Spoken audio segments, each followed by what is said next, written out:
Hello, everybody. Welcome here to the Sports Talk Network. Specifically, here today, we're doing Talking Packers with Steve for our first episode for the new season, the 2023 NFL season. We're reviewing and previewing all 32 teams, predicting the record, also predicting the Super Bowl and all that jazz and all that fun. So sit back, relax. It's going to be a wild ride. But first off, I am also a pro wrestling fan. And this past week, we lost one member of the WWE Universe, Wyndham Rotunda, also known as Bray Wyatt. This one hit me pretty hard just because of his age being around my age. So I just wanted to pay my respects to him. That was his theme song in WWE. So I just wanted to play a couple seconds of that. My thoughts and prayers to his family, to the fans, to fellow members of the WWE Universe, and his friends as well. I know for me, talking with fellow wrestling fans, I know Bory Green, who's also a New York Jets fan, and he's also a wrestling fan.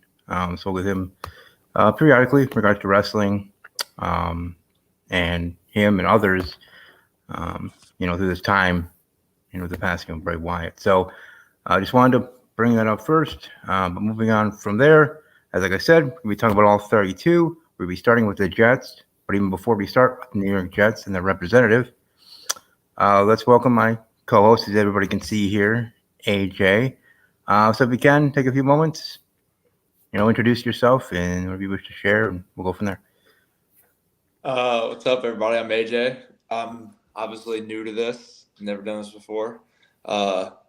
Huge Packers fan. I'm only 20 years old. I'm doing this from my college dorms. So just dodged the hurricane too. So all's well now, but I'm just ready for football. So let's do it. Yeah, he's going to college there in Tampa. And would you say your major was going to be there? Your major? Sports management. Yeah. So this is what this is what you want to do, right, for a career and getting in even with Tampa Bay, maybe the Buccaneers, in the future. There for interning. I know that's not the Packers, but it's still something, right? Still the NFL. Get you that experience there. But anyways, let's start off. And welcome our first guest here, representing the New York Football Jets. As I was saying, that's where we're starting off of the first of 32 teams. Let's welcome our guest. He has his own YouTube channel. He has his own following. Most of you know who he is, what he talks about, and how often he does. Let's welcome Green Bean. Hey, how are you doing this evening? I'm good, guys. Good to see you. Thanks for having me on. Congratulations, AJ, for your first time. This is cool. I'm glad to be a part of it with you, brother. This is awesome. Cannot wait. Yeah, man. In regards to the New York Jets, stuff has been happening, right, in this offseason. Many things, and mainly being Aaron Rodgers. But before we talk about the now, let's talk about the past. Last season, the 2022-2023 NFL season in the New York Jets. Looking back on it now, Green Bean, what are your thoughts, positive or negative, in regards to those Jets? Well, okay, we're gonna go this way. All right, let me prep. So I think the number one word would be disappointed, right? Because we had the number one defense in many categories, top 5 in most. And it was really frustrating to see our defense hold. I think our average points against was like 19, and the league average for scoring is 21 change, right? So we were ahead of the league average. And the truth is that we had all kinds of offensive talent, starting with offensive rookie of the year, Garrett Wilson, and we had no quarterback. I mean, we had the 30-second quarterback play. And so we were missing really one vital cog. And it's a shame because we used a number 2 overall pick on Zach Wilson just a couple of years ago, and he looked lost. I mean, you could see it. He's got all the talent in the world, but he was lost. Like he had the yips. You've heard the term the yips. He couldn't hit a screen pass. It's like, there are Pop Warner kids hit screen passes, man. Like what happened, right? So it's all up here. So I think, we watched the game. We had 6 one-score losses, a touchdown or less, and we had 7 wins. So what does that tell you? We win half of those. One more game, and we were in the playoffs. So it's one of those things where it was really frustrating because at one point the Jets were 7-4. and we were 6-3 and then 7-4, and then we ended up 7-9. So that's a terrible way to end the season, especially when your defense is keeping you in the game, holding teams. We lost games where it was, one touchdown and we lost. So, when your defense holds the other team to a touchdown, you're good usually, but when you can't score a damn point, that's the kind of stuff that is frustrating, which is why we ended up going the route that we did this season and grabbing Aaron Rodgers, which I'm sure we'll talk about. But yeah, last season was just incredibly disappointing because we were in every single game, even the Minnesota Vikings game, which would have been nice for you guys if we would have beat them, right? You guys would have been happy. And we were there. I mean, we were in the red zone 4 times. And we didn't get in the end zone. And then the last, with like a minute left or whatever, the pass was thrown. It hit the receiver in the hands, and he's one of our surest-handed receivers last year. And he dropped it, man. And it's like, what's happening? So that kind of stuff can be incredibly frustrating. Hey, Finnegan, there he is. What's up? The Finnegan Report. That's him. But yeah, it was incredibly frustrating and disappointing because we were this close. If we had top 25 quarterback play, we would have gotten into playoffs. You know what I mean? And that sucks. So yeah, I'm happy that it's not that last year now. Yeah, I mean, but you still have one on Green Bay, right? You beat Rodgers and the Packers last season, and kind of the beginning of our losing streak ourselves, right, AJ? We almost lost to Bailey Zappi and the Patriots at home, and then we did lose in London to the Giants and then the Jets. So both New York teams losing in a row last season. So heading into this offseason, and even before Aaron Rodgers, becomes a New York Jet, what were your thoughts at that point, or thinking that did you think the Jets were going to have to stay the course? And just have to, see where things would take them there, or where, or their quarterback could take them. He had a rough season, and it just didn't seem like he was going to be the guy, but didn't know if Aaron's going to be available, didn't know who was going to be available, who would be a better option. So what do you think there before even rumors started for Aaron or Derek Carr or whatever, that you're going to have to roll with what you have? Or did you know that, we're not going to do that? There was no way. There was no way that they were going to go into this season with Zach Wilson. Like the whole idea these days, right, since the most recent collective bargaining agreement, is to try to win while you have a quarterback on the rookie contract. That's the optimal plan, right? You build this team, and while the quarterback is not making, $50 million a year or whatever.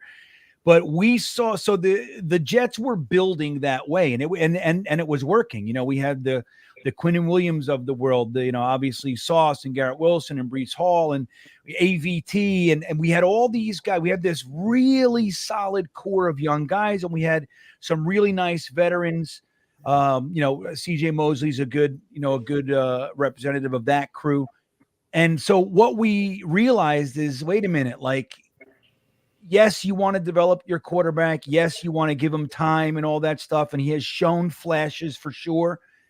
But like this team, it happened pretty fast. Like, wait a minute, this team is ready to compete, and we need a quarterback. So at the end of last year, it was resoundingly clear there's no way that the Jets are going to go into this season and can put that whole burden, put the whole chance, including people's, jobs, Robert Saleh, the head coach, Joe Douglas, GM, they know their jobs are on the line, man. They got to get, it's great to build and have all these great players, but if you're not winning, you're going to get fired. Right. So it doesn't matter. So, you knew it. Now, if that was Derek Carr, if that was Aaron Rodgers, if they ended up needing to go back to the draft, I mean, they were going to do something, whether it was Tannehill, even Jimmy G, like they would have done something else at quarterback to be able to push Zach to the background. Now they still believe in him, but like Finnegan is saying here, we're ahead of schedule as far as the development of the entire team. So there's no way. We're not going to waste this window of opportunity developing a guy who's clearly having problems, and the team was getting frustrated because they know, like, Mhm. we're ready, we're poised. This guy can't hit me. I'm on. It's a 7-yard slant, and he's throwing it, 10 yards over my head. Like, what is this madness?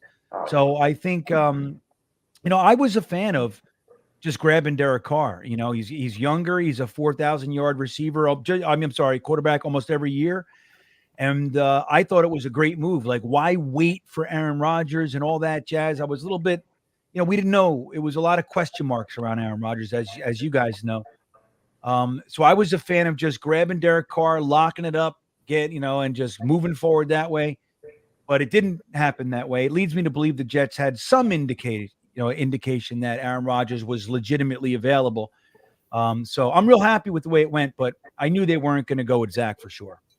Yeah, there wouldn't be a way to make that work, especially if you're saying whether publicly or not that, this isn't going to work. You need to have a different quarterback here to shake things up in a way, because you have the rest of the team, even as Finnegan was talking about, being ahead of schedule, no one's seeing them being as good as they were. Injuries happen, quarterback play, as you talked about from last season. So then rumors started. Then the Jets fly to see Aaron in California, in Cali, and all that happening, and the watch. And I know I was watching Jets Central and you and others and everybody. I'm getting to know Jets Twitter and Jets YouTube because of that, and I know you guys were seeing it from the other end about what are these jabroni Packer fans doing on my show or doing in my streams. But, Right. it was, both sides, and was there a point ever during that situation, during that turmoil or time, that you thought there was any chance that you weren't going to get Aaron? Once they went out there, especially once he announced on McAfee that he said, my intention is to play, my intention is to play with the New York Jets, I knew it was a matter of time. We didn't know what the trade would look like. We didn't know the timeline of it. But I knew once that was said that it was a lock. But admittedly, before that, we did, it was like, why are we doing this whole song and dance? Like, we lost out on Derek Carr, and then now, this guy, what if he just decides on a whim? Because we hear a lot of reports. We don't know Aaron Rodgers like you guys know Aaron Rodgers, and we're hearing all these reports that he's a flake, that he's a bit of a freak, he's a weirdo, and Packer fans are aggravated. And it's interesting because I have a couple Packer fans in my life that I know. And they were like, no, I don't have a problem with Aaron Rodgers. He takes his time. But throughout the national media, there's this kind of, this vibe about Aaron Rodgers that is a little bit of a flake, and the Packers are tired of dealing with him. So from our perspective, that was unnerving to like put all of our faith, all of our chips on this bet that this flaky guy is gonna, and then we do all this. Is it gonna be 1 year? We didn't know anything, so it was a little bit scary to do that.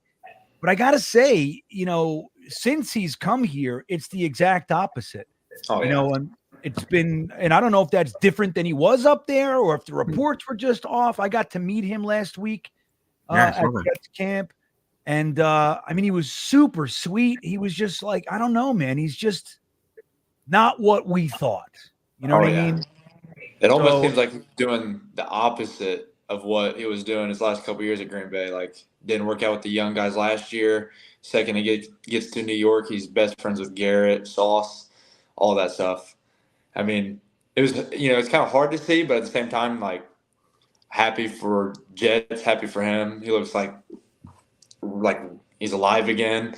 New spark. Yeah. It's great.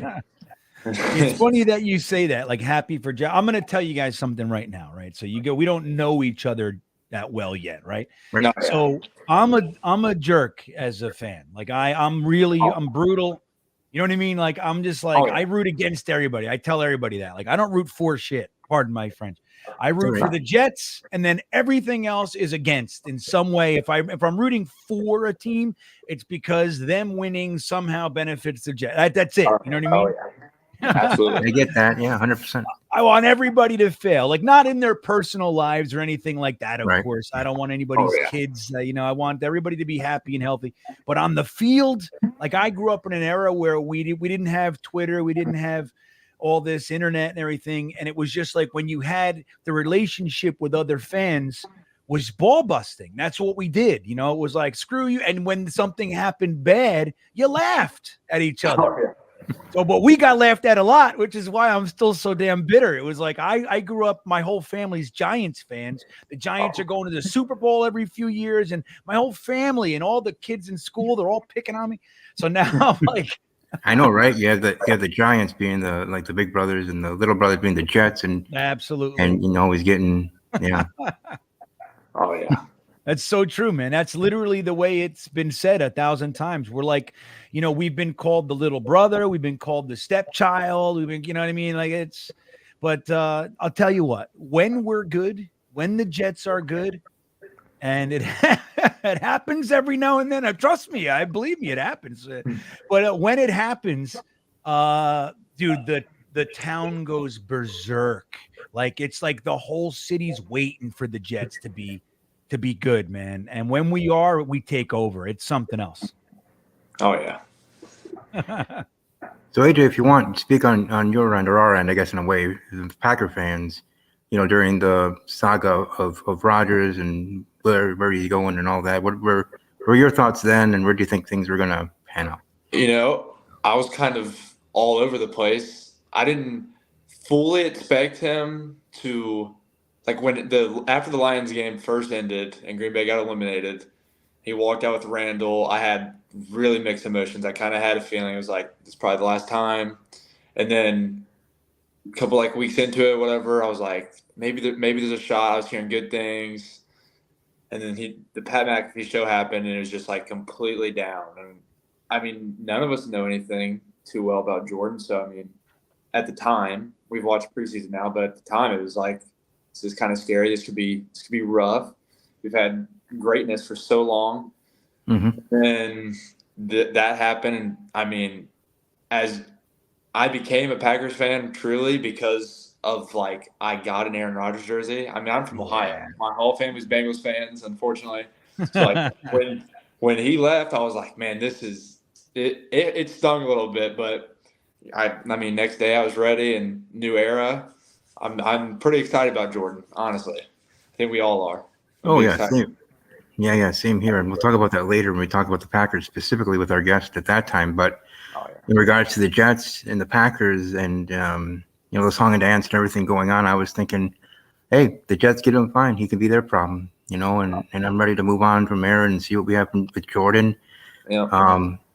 And see if he can handle that New York market, being part of the Jets and not the Giants, and because the Giants have their quarterback, so is the Jets, and it's about, if he wants to go to the New York team, go to the Jets, and maybe you'll waste away over there, maybe you'll do fine, we'll see. But I want to focus on Jordan Love. I want a healthy quarterback room. I want a happy quarterback room. I want good vibes in the locker room. We don't need Aaron anymore. We don't need his quirky style. It was time to move on. So for me, I kind of was that fan. I'm 35, so all my life I've been spoiled as a Packer fan. With Brett Favre and Aaron Rodgers, and my parents and grandparents told me about the '80s and about when Green Bay was not good. But I remember that. I remember when Brett had to come in, for the Magic Man, Don Majkowski, and all that. But anyways, we're still talking about the Jets, and for the Jets, as we do for all 32 teams, as we'll do with all our other guests that we have tonight, Green Bay, and what would be your prediction for the 2023 Jets record-wise? Well, all right. I'm going to lead with my face here, okay? And I don't usually do this, but I'm doing it because I want to have some fun. It's been a brutal 12 years for us, right? Lots of disappointment, and I'm very much a realist, but I'm going. This is what I'm saying, okay? And I'm saying it because I want to put it into the ether, man. That's what I want to do. I'm saying that the Jets are going to go 17-0, 20-0, win the Super Bowl, and be the team to knock the champagne glasses out of the 72 Miami Dolphins' hands. That's what I want. Now, I'm going to say that until it's not possible. And if we lose one, it's 16-1. If we lose two, I'm going with 15-2. So I'm doing that because I want to be a positive guy. Now, realistically, lots of Jets fans are talking about anywhere between 11 and 13, which I think is a realistic bet because, again, we're talking about, arguably the best defense Aaron Rodgers has ever played with, right? We had, I forget which year, 2000, I forget, but he had a pretty damn good defense. But a lot of the time, when you look at the disappointment that the Packers fans have had with the championship games, it wasn't the offense. It was the defense that won. I think it was against the Niners in the championship game, 285 yards rushing. So that sort of stuff. So if you couple what he can do and the offensive weapons that we do have, I mean, there's the potential that we can be a very, very good team, take the AFC East. The Buffalo Bills, in my opinion, while they are a very good team, they're chokers, man. And they're on the downslide, in my opinion. So maybe not slide, but they're on right. They're finally starting to lose some players, and so right. It can be had, yeah. Yeah. So look, I know what it sounds like, man. Believe me, I hear it, but I'm going with it. I'm going with 17-0, and well, like Bernie's saying, the good news is that generally speaking, he does.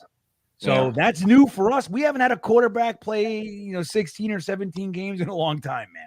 A long time, buddy. So, we get, even Fitzpatrick in 2015, he played 15 out of the 16. Like, we don't get full seasons out of quarterbacks. So, Aaron Rodgers coming in with his health record, we're pretty happy with it, man. Oh, yeah. Now, Hey, we need him to play 65% of the games, too. Right. That's all you need. It's all you need, and you get that first.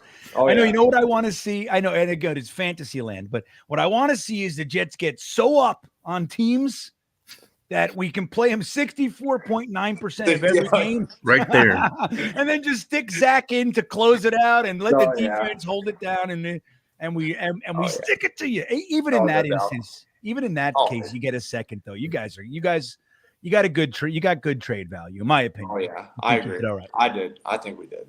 Yeah. Okay. So AJ, what say you? What are your predictions for the New York Jets record-wise?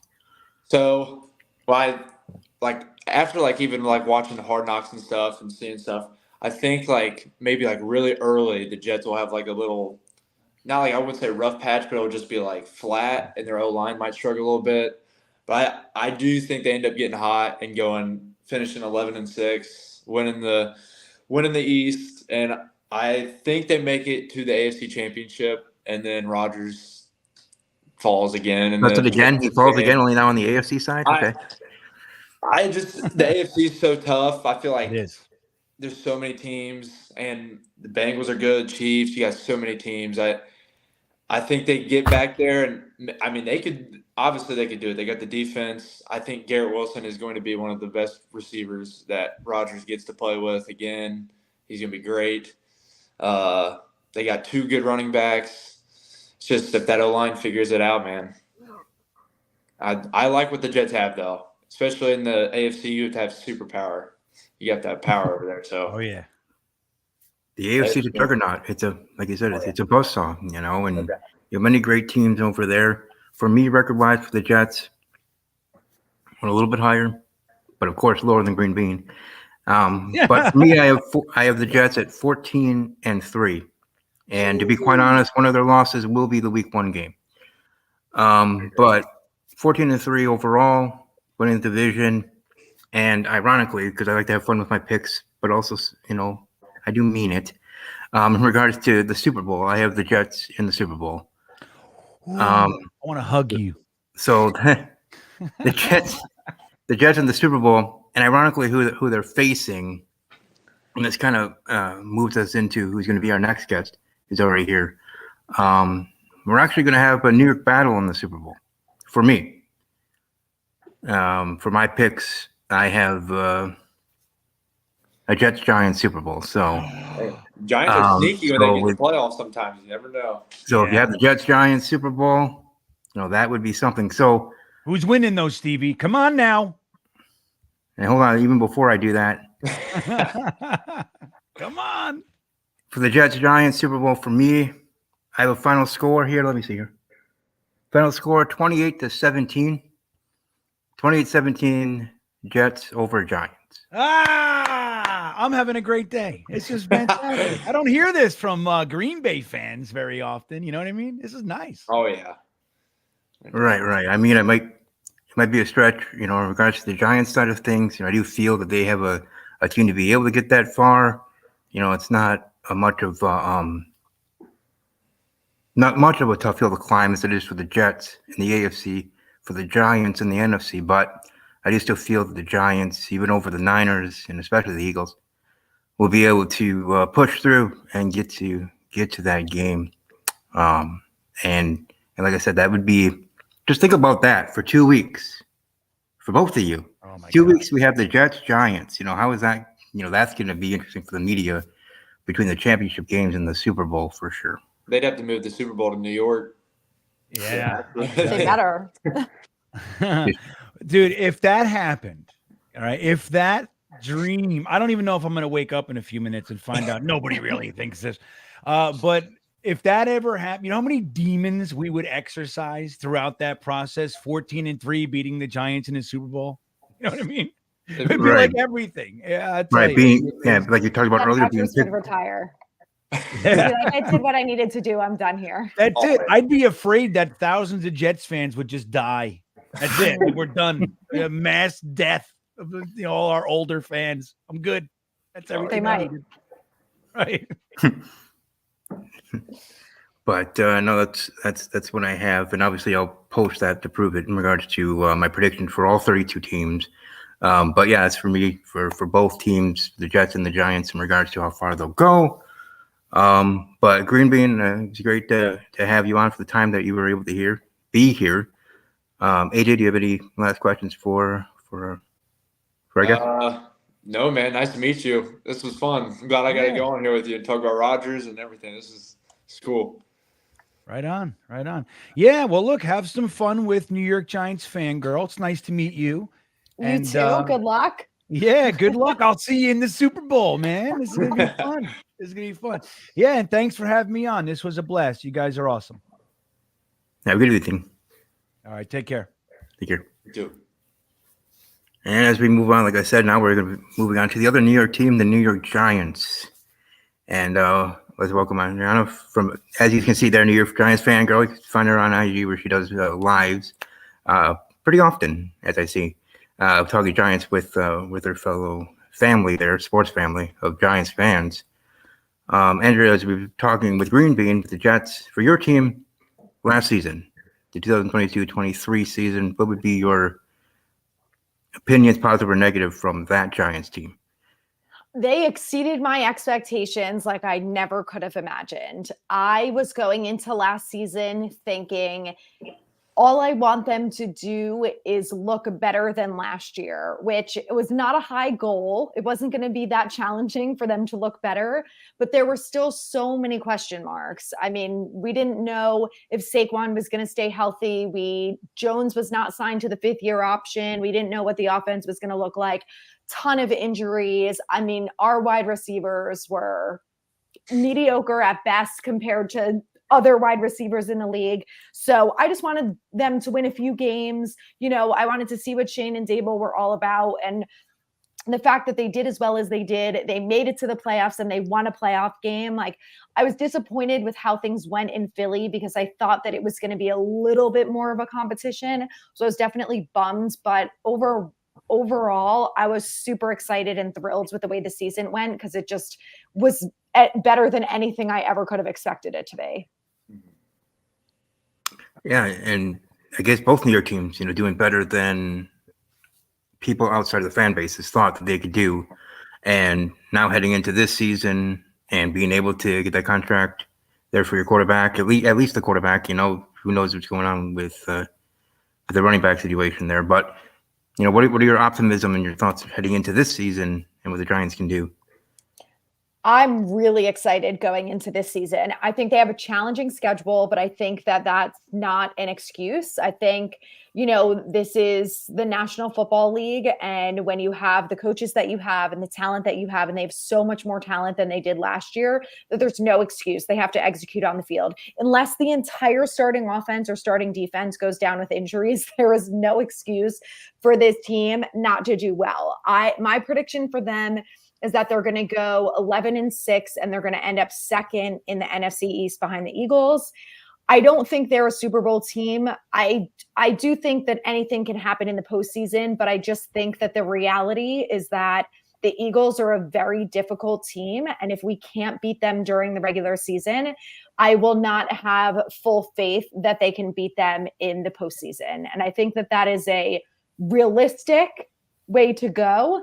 I'm not a Jets hater by any means, but for them to act like they're going to the Super Bowl, I think is absolutely unhinged. They have not played a regular football game yet. So let's take it back a notch.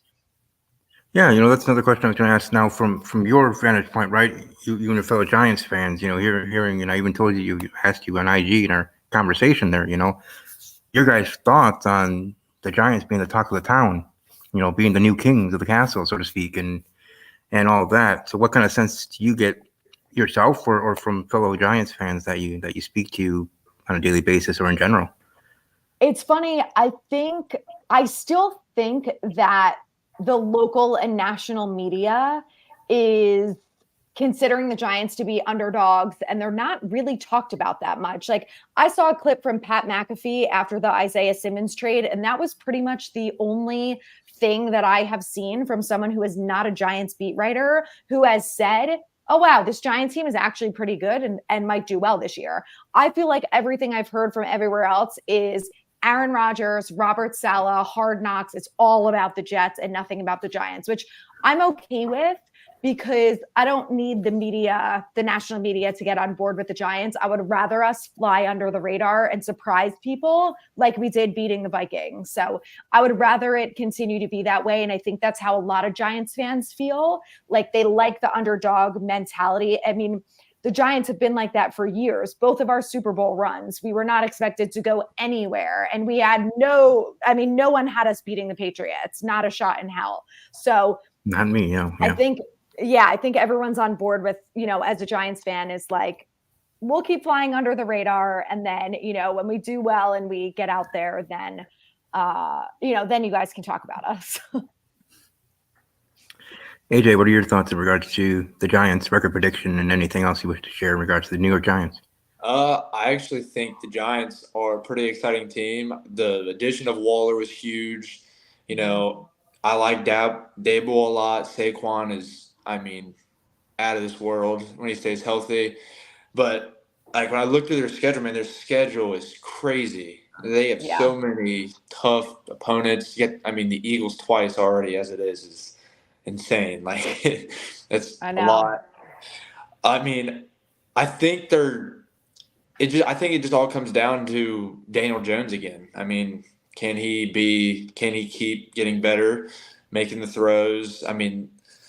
The O-line, I think, is fine. And I think he had a pretty good year last year. I think he brought off a lot of weight off of his shoulders last year after his first couple of seasons. But I still have him with that schedule. I still have him going 9-8. And I have him just missing the playoffs by a little bit because I think the Lions will be better this year. I think Green Bay will be right there this year. And I still think you got a couple teams that are coming right there that are going to be right with the Giants, and the Giants got a really tough schedule. So you never know, though. We'll see. Hey, that's all we do here. We predict and go with our gut and go what we feel. So for me, yeah, exactly.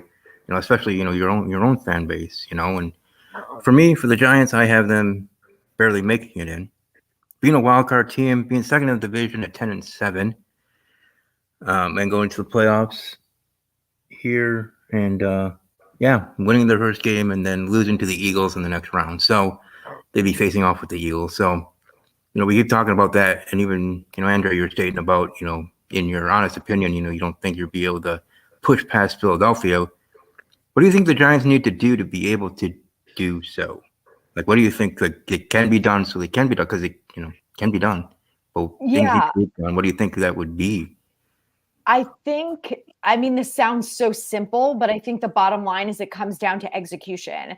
One of the things that the Giants really were horrible at last year is stopping the run. And every time we play the Eagles, Boston Scott, Miles Sanders, doesn't matter who the running back is, they score multiple touchdowns and they're over 100 yards every time. So this year, one of the things that the Giants really have to be able to do is stop the run. And they added Bobby Okereke and they brought in Isaiah Simmons. And those two guys right there, along with Kayvon Aziz, Dexter, and Leo, I mean, that front six right there is scary. So if they can stack the box, McKinney's going to play in the box a little bit. Adoree is going to be good in the slot. I think the plan that Wink has on defense and things that we're going to see out of the defense are going to prevent that and are going to stop the run, which was a major reason why we couldn't win games last year. So I think that's going to be a big part of it.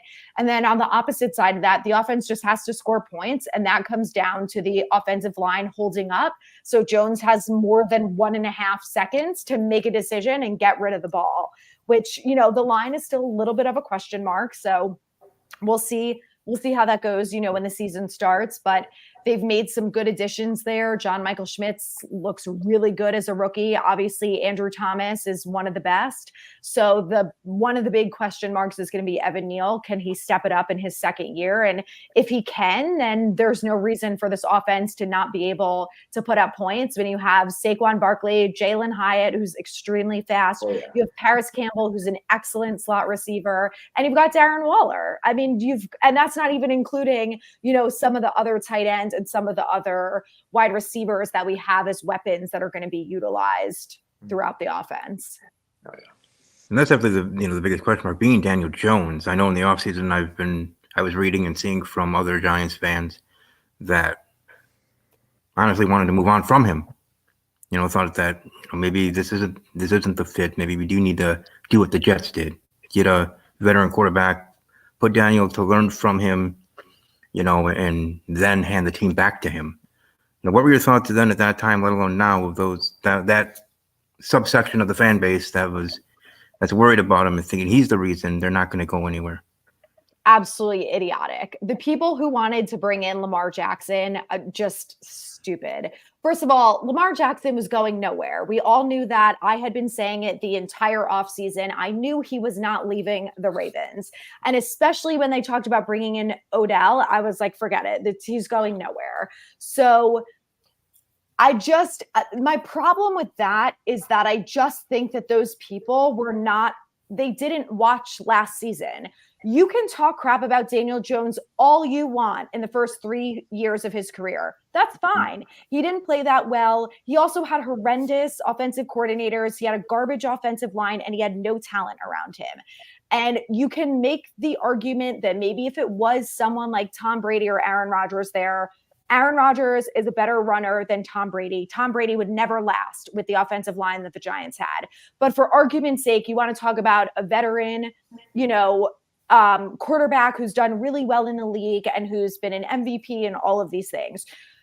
You could put one of those guys in there, and I honestly don't think that it would have elevated the team to the point where they would have won a lot more games and they would have made it to the playoffs from 2019 to 2022. I just don't think that it was as simple as putting in a new quarterback. If you watch the Giants last year, you would see that Jones did everything he possibly could to put the team on his back and win games. So I just think that's not a fair argument. I mean, you could say the same thing about Jalen Hurts. Before last season, barely anyone said that Jalen Hurts was the guy. There were still a lot of question marks. The Eagles did not win the NFC East prior to that. They were not one of the best teams. The Cowboys had won. The NFC East was called the NFC least for at least 2 years in a row. Yeah. So it wasn't until last year when they have a new head coach in Nick Sirianni, they have a really good defense, they fix the offensive line, and they bring in all of this talent around him that you see Jalen Hurts take that massive step forward. So I think that that's what we're going to see from Daniel Jones this year. I think him and Hurts have a similar talent level. I don't think that they're the same, but I do think that, like Jalen Hurts, with Daniel Jones in this system, with good weapons around him, a decent offensive line, that he's going to thrive.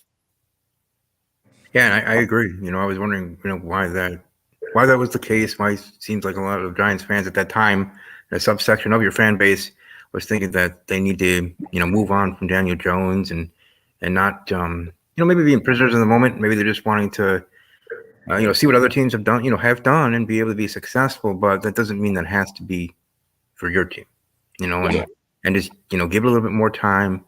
If you want, you can put him on a hot seat. He deserves that. But beyond that, I mean, going into last year, they didn't pick up his 5th-year option. They said, you better earn it. We're a new coaching staff. We don't know, we know a little bit about you, but we don't believe in you from what we've seen so far to sign your 5th-year option. So he had to prove it. And to me, that says everything that I need to know. What I have seen from Shane and Dable and Brandon Brown and what they have done with this organization and the coaching staff, the people that they've brought in, the college scouts, I mean, everything that they have done has elevated this team to the next level from where it's been for the last few years. That I just think for after what Jones did last year, for Shane to end up signing him to a 4-year, $160 million deal, you just have to have a little bit of trust in your GM and say, well, obviously this guy knows what he's doing, because he went from him being a free agent this year to saying, we're going to sign him to a 4-year deal.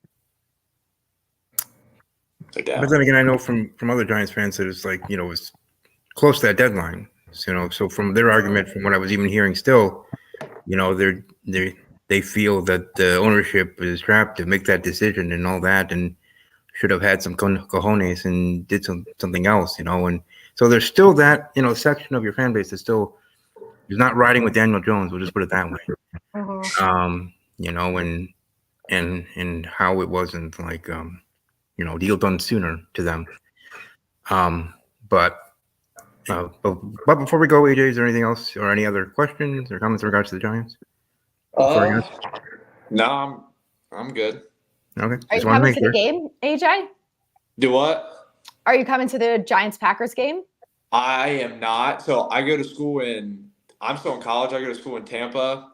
Okay. And of course, last year Green Bay played in Tampa. This year Green Bay is home against Tampa. But the closest one to here this year is Atlanta, and is week 2. I might go to that one. I'm not sure yet, so we'll see. But okay, that might be worth the road trip. Oh yeah, I'm like working on it. Yeah. You should. We do have that Giants the Giants matchup. So hey, maybe we'll have you back here for Giants week. But but either way, I do see potential. The reason why I gave them the record that I gave them, whether that's more heart than head myself, than your honesty as an actual Giants fan, in there every day talking about them, and all that. But I do feel that given a chance, they might be able to split with the Eagles this season and see what happens, be able to get a playoff spot. But certainly, even though it's not like the AFC that's, the kingpin there, but, even the NFC, we have the Lions and other teams that are improving, even the Commanders. So, even that division, that division is going to be interesting. I'm just saying, it's not sleeping the Commanders right now. So, we got Dallas, being Dallas. So, every year their fan base thinks they're going to the Super Bowl, and when's the last time that actually happened? So I don't trust Dallas fans. They don't know what they're talking about. None of them. Absolutely not. You can't say you're going to the Super Bowl every year. It's just not a reality. As much as I don't like Stephen A. Smith, I do enjoy sometimes his comedy mockery. That's my favorite thing about him. Oh yeah, no doubt. Trolling the Cowboy fans, but it be what it be. But anyways, you let people know where they could find you, and anything else you wish to share before you go.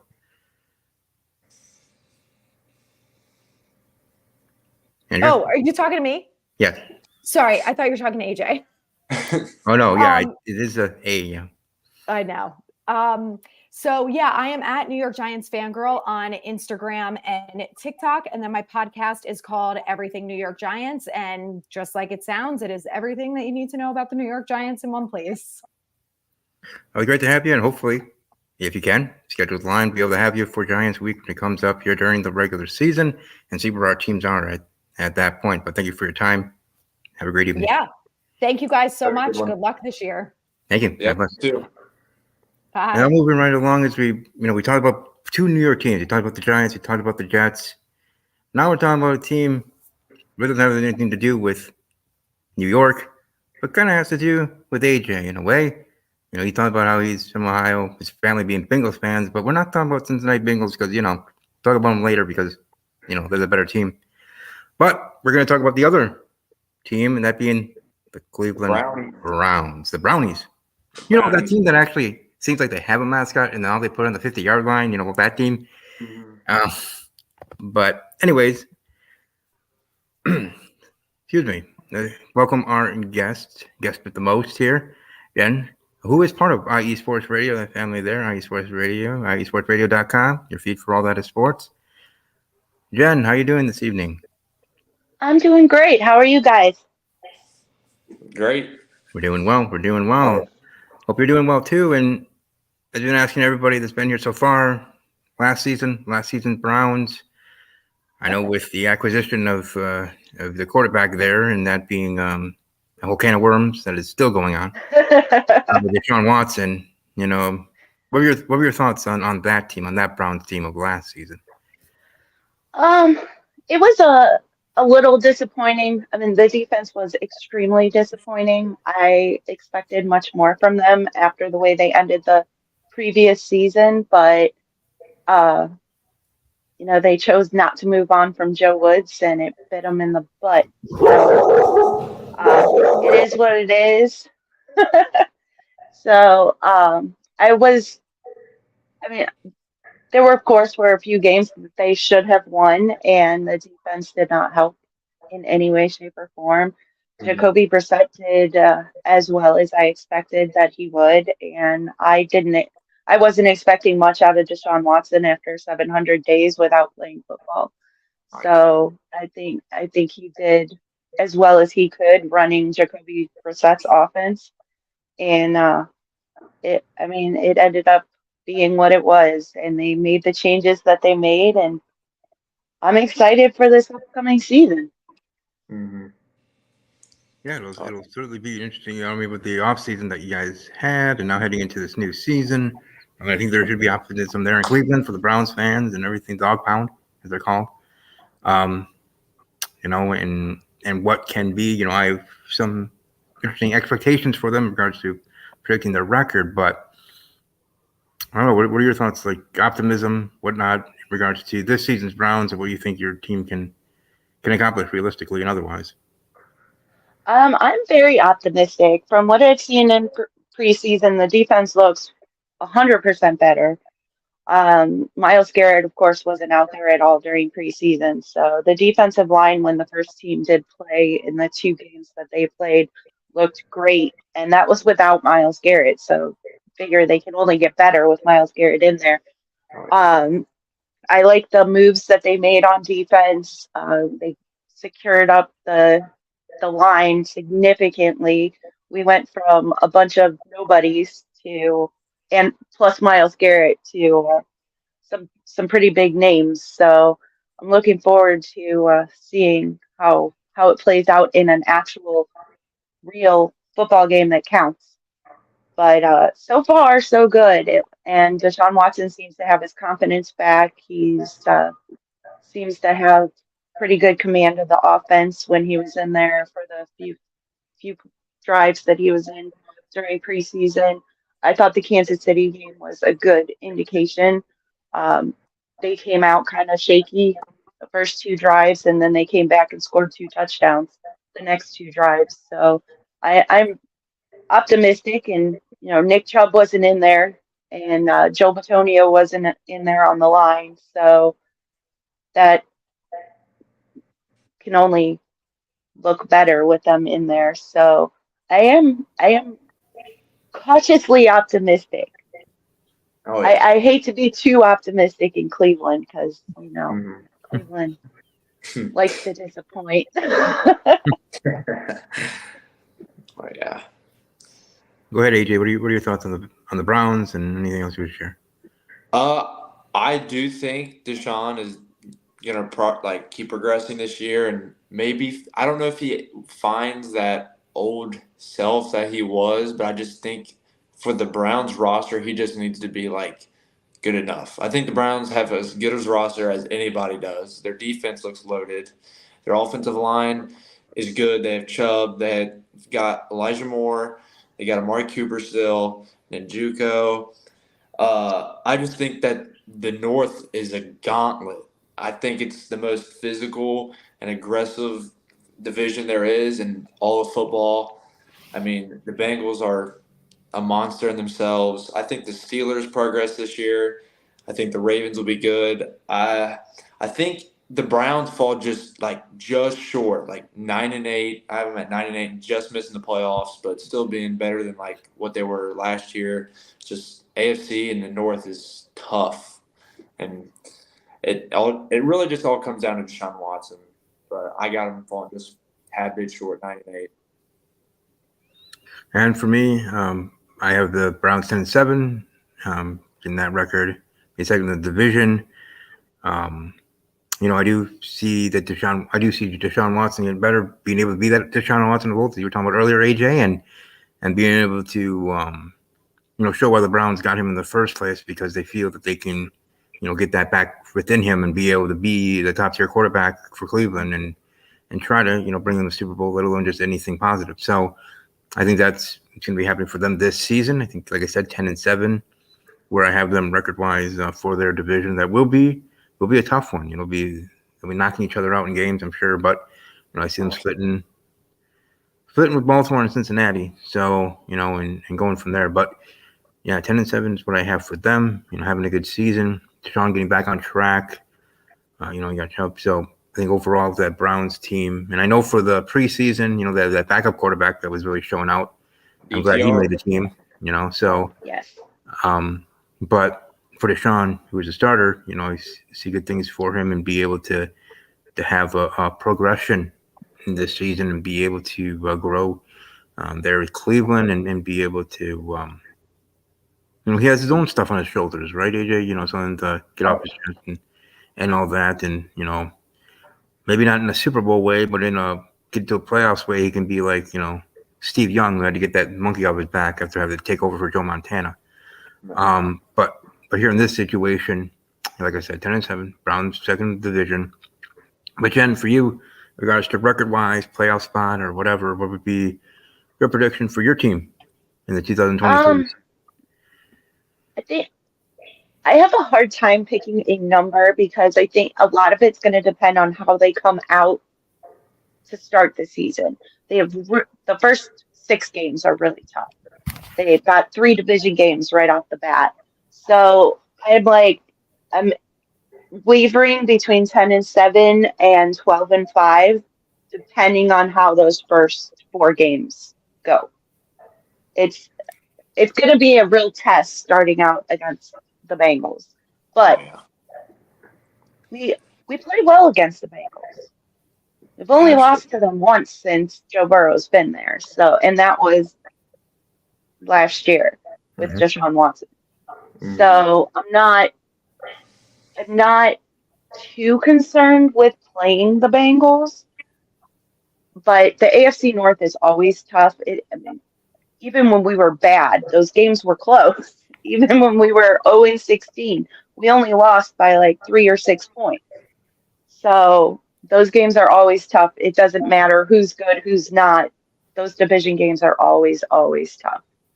So it's going to depend, but I would like to see them go at least 3-3, 4-2 in the division, and I think they'll be first or second in the division.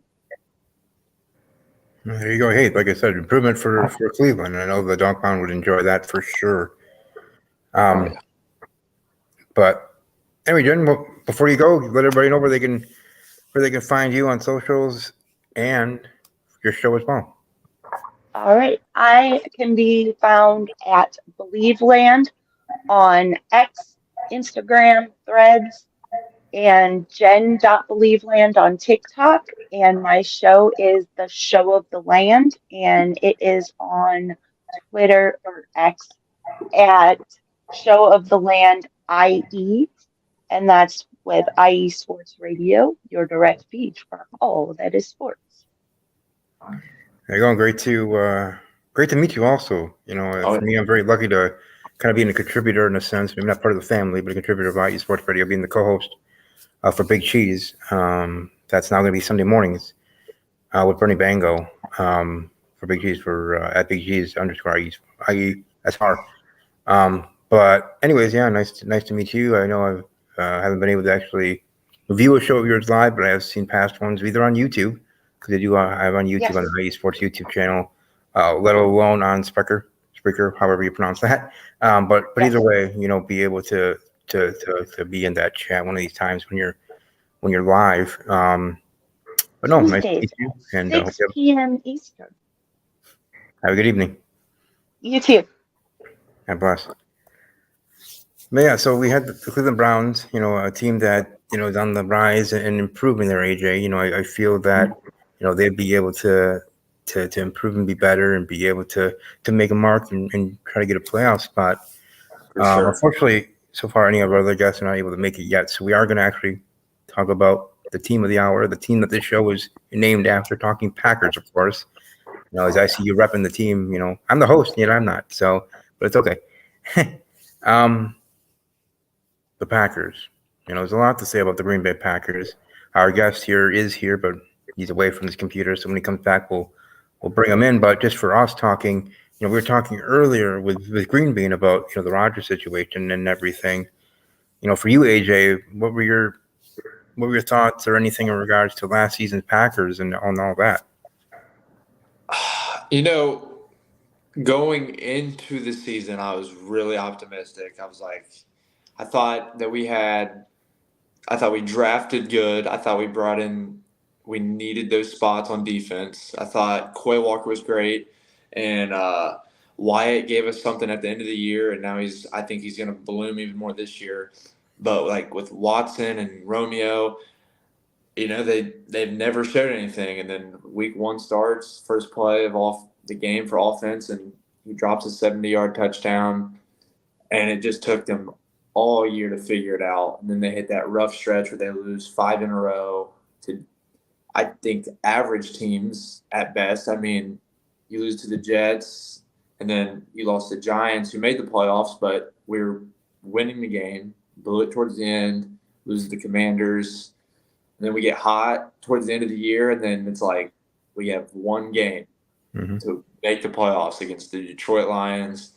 Aaron was talking all week. He's not worried about Detroit. It's just Detroit. And then what it feels like a playoff game, he comes out, doesn't play great. Offense doesn't show up like they did in the Minnesota week and the Christmas game. And it was just hard. It was hard. It was a year of up and downs. I mean, those 5 weeks were really tough, but when we went on that winning streak, it felt really nice because there's people running their mouths for so long. Aaron's done. This team it was a crazy season, but I'm ready for this one. Optimistic as always, but I'm ready to go. Same here. Shall be fun in that regard. So I guess we're ready to go. So let's welcome the host of Big Cheese Sports. That is part of IE Sports Radio. They have the honor to be for myself being the co-host. So now he gets to be on my show. So, roles reversed for one night. But Bernie Bango.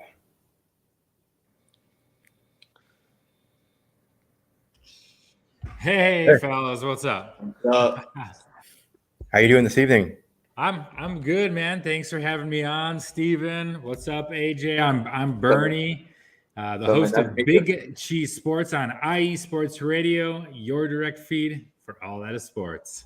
Great to have you. As I was just asking AJ in regards to last season, to ask you, throw you the question, what do you think in regards to last season's Packers, you know, and everything that transpired? Whew, last season's Packers. The whole season it was like subdued excitement. Like we were like trying to get excited for something and it never really came to fruition. And you know, you just kind of could tell like Rodgers' relationship with the coaching staff and with the whole organization. It was just like it had run its course. It was time to move on. And I miss the guy. I cheer for him. You know, all his eccentric stuff that he's into off the field, man. I play with crystals, man. I'll go sit in the darkness for a few days. I got no issue with that. I'm a Rodgers fan, man. I'm a bit of a hippie, and Rodgers, I think, has got a bit of a hippie in him too. And but I hope things go well for him in New York, man. And he seems like he's interacting with the media really well. It's funny because like he's the type of guy who's like, oh, I don't know how it's going to go for me. He's made some statements like, I don't know about the media, but it seems like he is enjoying himself, man. He looks like he's enjoying the attention. He's having a good time on Hard Knocks, man. He knows that millions of people are watching him, and he likes that, man. You know, I think he actually fits the New York media perfectly. I think he's always loved the attention. He's always like try to like quirk it his ways into the Green Bay media and make it more public in his press conferences. I think he fits it perfectly, no doubt. Yeah, and so it's just like it brings a certain part of his personality out, and like you're saying, AJ, that media will feast on that, and he enjoys just giving it to him, man, and he's good at it. Yeah, he's really good. Yeah, so last season certainly was, you know, unfortunate in regards to the losing streak, right? We almost lose to Bailey Zappi and the Patriots there at home, and then we go on a losing streak starting in London against New York Giants, then New York Jets, and then he goes on from there, you know, and then as AJ was saying, we're back on that winning streak, and when it's in our control, in the Packers' control, not needing other teams to win and all that like the Lions did, but on our control to make the playoffs to beat the Lions, said Lions, who in the end swept us last season with Aaron Rodgers, we lose, you know, and didn't show in a way, you know, and then we had that moment with Rodgers walking off we talked about earlier, me and AJ did with Green Bean and then all of that. So, you know, when that moment happened, when the season was over, did you think it was over, Bernie? Do you think it was over for Rodgers being in Green Bay? Oh yeah, man. Because who was it? Was it Jameson Williams? Somebody from the Lions, some young rookie came up to him, right? And asked for his jersey. And he said, no, man, this is like a special one, or I need to hold on to this one or something. Yeah. That moment, man, I knew the former Packer, yeah, that's all I needed to hear, man. And the way he just held Cobb and they walked through the tunnel together, man, it was like heart-wrenching almost. Everyone knew. You knew. Yeah. You know, because actions speak louder than words, right? He came in, he's like, oh, I don't know what's going on. And it's like, no, man, you already showed us that. It's like it's done, man. It's cool. Yeah. But I'm okay with it. You know, I think it makes a lot of more interesting storylines this year for the whole NFL. And yeah, it's going to be a fantastic season because it's like a whole new era for the Packers. And, you know, we're a big underdog too. It's great. No one's counting us at all. Yeah, there's a lot of teams that have their best seasons when people aren't thinking about them. Out of sight, out of mind. And, you know, like I know the Eagles have had some seasons like that where it's just like, what the heck? They're this good. And, but yeah, go ahead. I mean, for Green Bay, they got like the same team. Their defense, if Joe Barry can figure it out, their defense should be elite. Their receivers are still progressing. They got the running backs. I think they got one of the best O-lines. Their only question mark is their quarterback. And if he is just if he just plays good enough, this team is a playoff team. I don't think Rodgers played his best ball last year. I fully believe Jordan can be good enough to have the same year Aaron had last year or maybe even better in ways. So I just think you lose your Hall of Fame quarterback, you're going to talk bad about a team, but I'm ready to put that stuff away. Yeah. And something I was talking about on a different show, and it's just like stuck in my mind, was with Love, you're going to get the pure form of LaFleur's offense, right? Rogers acted as a filter. He skewed what LaFleur really wanted to do on the field. You know, I heard someone put it really well about how you would see parts of McCarthy's offense coming out through Rogers, and you know, you could see the frustration from LaFleur on the sideline. What the heck is this, man? And so I think with Love, right, being a first-year starter, man, he's got to put his faith in his coach, that his coach is going to steer him in the right direction. And so that's the difference between a first-year starter and, you know, a first ballot Hall of Famer at quarterback. So there was just too many moments last year with, like, when they would show during the game Aaron and Matt just getting into it. It's like, how is that supposed to work for a team? Like, they're obviously butting heads all the time, trying to do their own thing. It was never going to work. I mean, it is what it is. Yeah, and so like you said, AJ, it's going to be on. I heard you say earlier, it's going to be on Joe Barry. I think LaFleur with this offense. I love, you know, our duo of running backs. I hope Emmanuel Wilson gets a few chances. I don't know. I hope we have a couple of games maybe we're blowing somebody out. Fingers crossed, where we can get Wilson some carries. I would just love to see him get a chance to develop, you know? Yeah. I mean, we had that crazy talks today about Goo was out trying to get talks about Jonathan Taylor. Crazy. Couldn't even. Yeah. I thought, I'm like, that's awesome, and I would love him. I'm a Badger fan and a Packer fan, and I guess I would, but it's like, there's other positions we have that we're like, it's like safety. Like, yeah, exactly. I'm just like, can we go find a safety? Like, if we're gonna go trading like that. Yeah. In my mind, it's maybe like, because is Dylan in a contract year? Is this his contract year? I believe so. And then you got Jones. I mean, he's sort of aging for a running back. He's 28. Yeah. I mean, but like, I think the Packers are with Jones until he's done. I feel like Jones is going to retire a Packer, and I feel like if Dylan's in a contract year, they would. I think they could. I could see them trading Dylan in like a third or fourth round pick for Taylor. Running back market, yeah.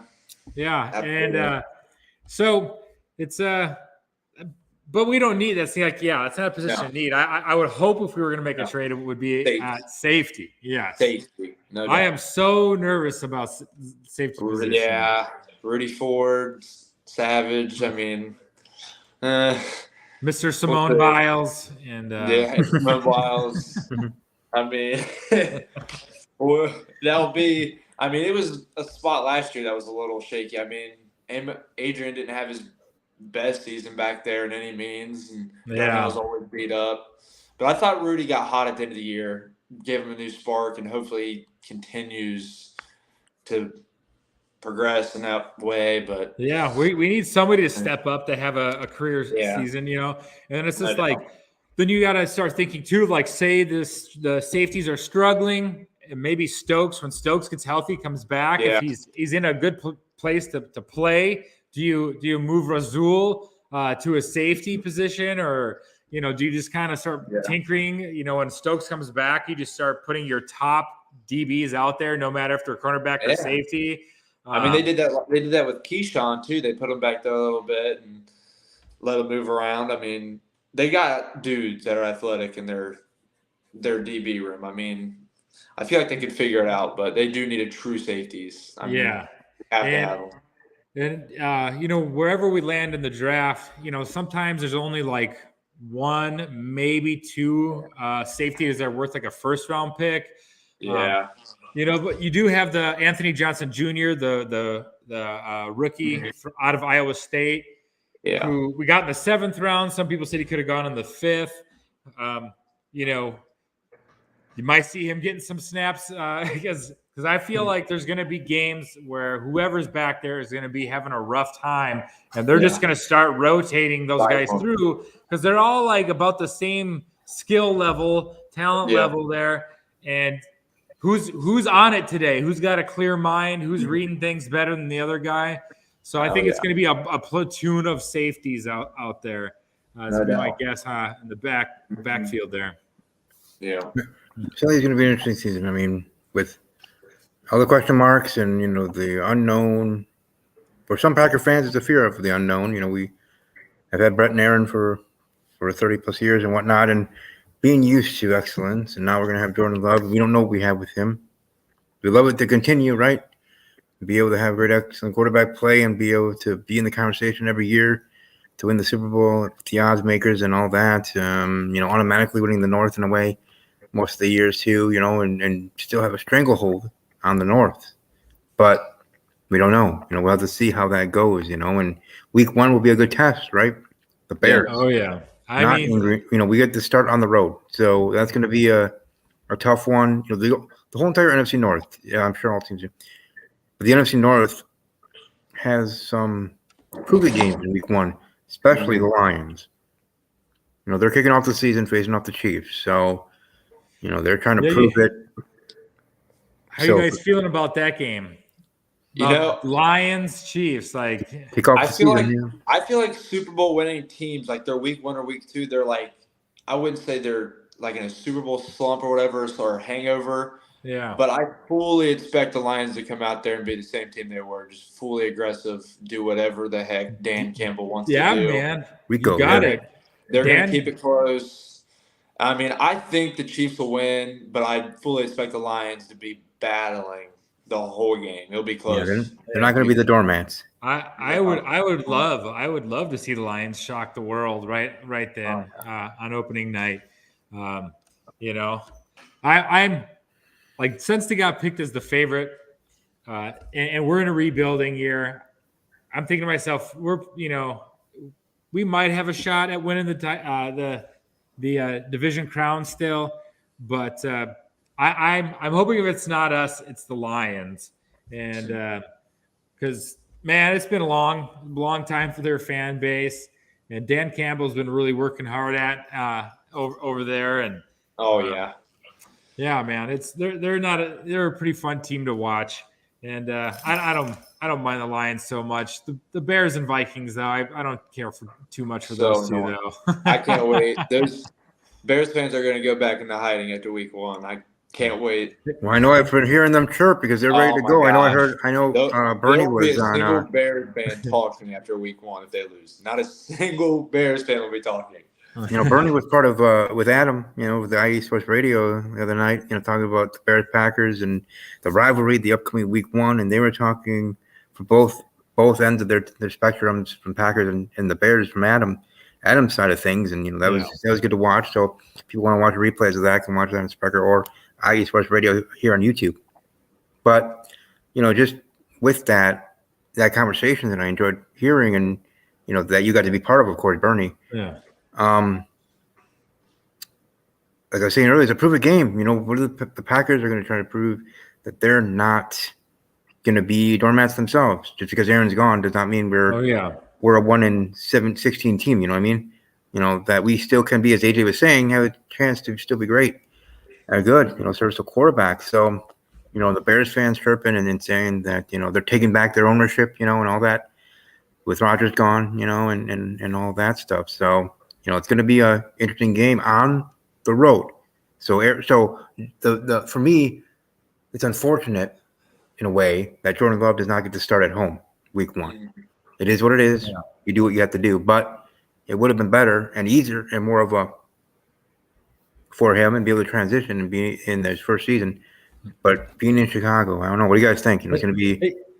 I would rather go to Chicago and get that shit done right now. I agree. Because later in the season, it's going to be like -20 and windy as hell. And dude, did you guys I was watching the Brewers Cubs this weekend, and these last 2 games, it was so windy there. It was pushing the ball around all crazy. Took a couple of home runs away from the Brewers. It is what it is. That's a different story. But no, man, I don't want to deal with that wind and that cold there. We already play, we already have enough games like that at Lambeau late in the season. And then as for Love, I love the fact that he seems like a guy that does not have that quit in him. He seems calm and cool. He seems poised. He doesn't seem like, when he makes mistakes, he seems like he's learning from it. And he doesn't seem rattled yet. I know we've only seen him 60 minutes of game time, I think, so far. And speaking of 60 minutes, go listen to the song 60 Minutes by Crispy Brothers. It's about Jordan Love. But anyways, Love is going to be fine, man. And I think, like you're saying, AJ, he's just got to get to around the same stat level that, similar stats to what Rodgers had last year. Yeah. And we could be in the hunt for a playoff game, to make the playoffs. So, yeah, man, I'm feeling good about this team, Steve. And it's I don't know. I haven't been this excited for a season in a while. I agree. The last few seasons with Rodgers, I was excited, but I guess I didn't realize until now that it's different now, man. I'm feeling more excited. Oh yeah. I don't think there's a better way for a new quarterback for Green Bay to start off their career than starting in Chicago. I think it's wonderful. Yeah. So. Oh yeah. Especially if he can go deliver a win, Oh yeah, no doubt. Because I don't have any faith in Justin Fields at all. I know the dude's going to run. He's going to make a couple of spectacular plays with his feet. We all know that. But, I feel like Fields will he's going to at least throw one pick. He's got to throw at least one, I feel like, opening day. I won't be surprised if he throws two. That's the one thing, Jordan, he's just got to keep the ball to our team. I feel like if Jordan can limit his interceptions or turnovers, he didn't show any in preseason. If he can keep that going and the defense plays the way that they should and Green Bay runs the ball, they'll run the ball all over Chicago. I feel like it's a perfect recipe for a win. So, yeah. Yeah. I respect that. Just from my end, though, it just would have been, just for me, it felt like personally that it would have been better of a transition, better of a start to be able to be at home. But I get what you guys are saying, get out of the way now in Chicago, then to have them, because we do have Chicago the final week 18. Yes, baby. At home. So, we start and end with the Bears, the most storied rivalry in the NFL. So, that'll be fun for sure.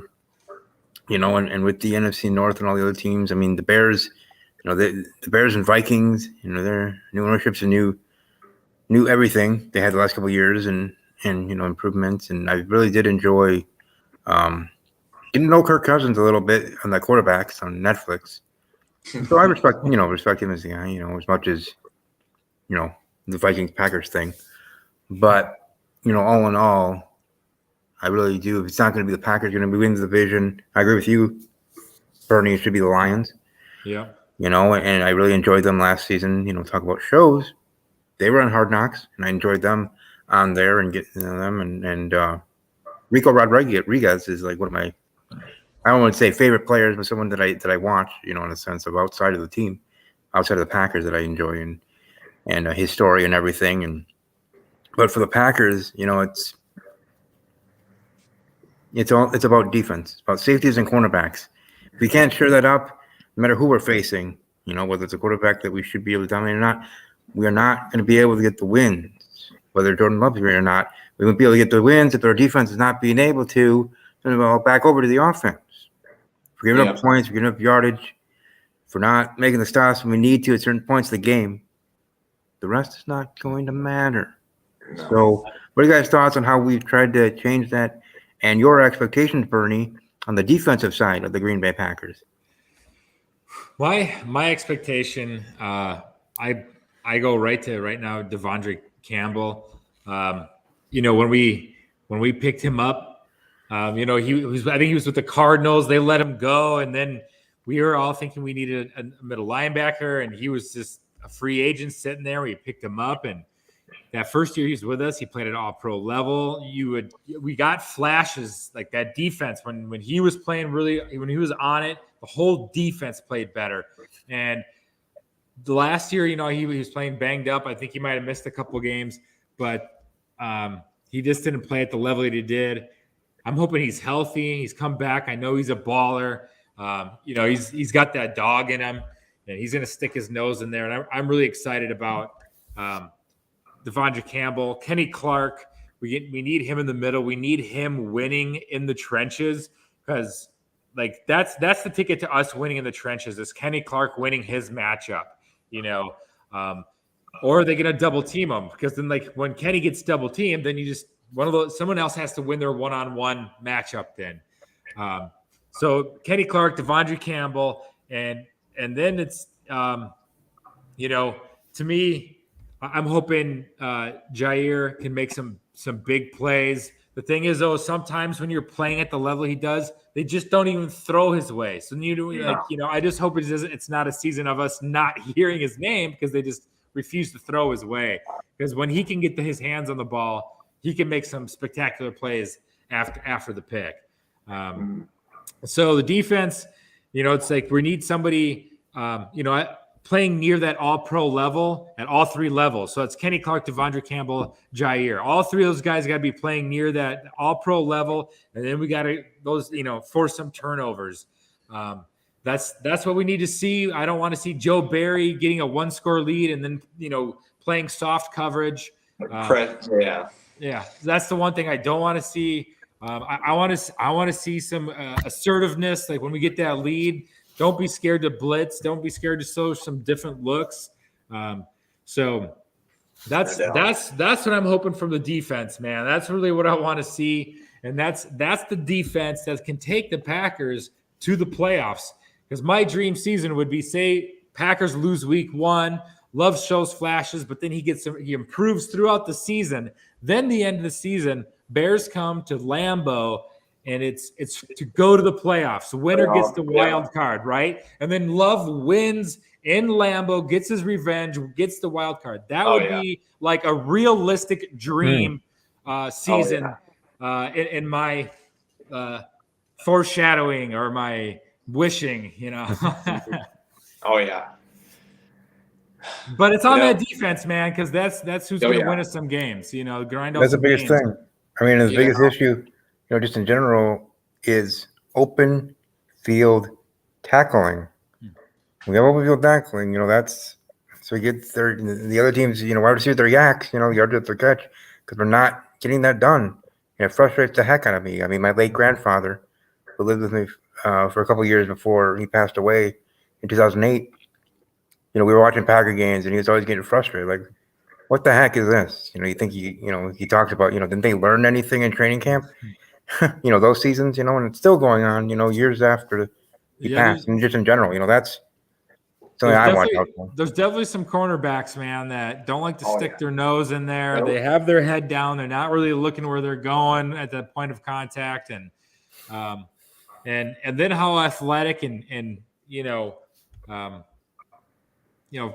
just the wide receivers, the agility these guys have nowadays too. That makes it even harder. But yeah, open field tackling is a tough thing to get done. And then when you see the guys that are kind of scared to stick their nose in there and get it done, that's definitely a frustration for fans. For me, for the defense, I think I got 3 guys. I think the most important one this year is Rashawn Gary. He gets back. I fully expect him. I predict him all pro year. He makes everyone's job easier. He's going to get to the quarterback a ton this year. I think Rasul Douglas is going to have a huge year at corner, make Jair's job even easier. And I absolutely love the rookie from Kentucky, Valentine. I think he's going to be thrown in there a bunch this year or even early. I think he's going to bring a whole new level of something. He's going to get maybe that third corner spot, and then they can move Stokes around when he comes back, maybe the bye week around then. But I think those 3 guys are going to be huge for Green Bay and then make everyone's jobs easier, like Preston Smith, Kenny Clark, even Luke Van Ness.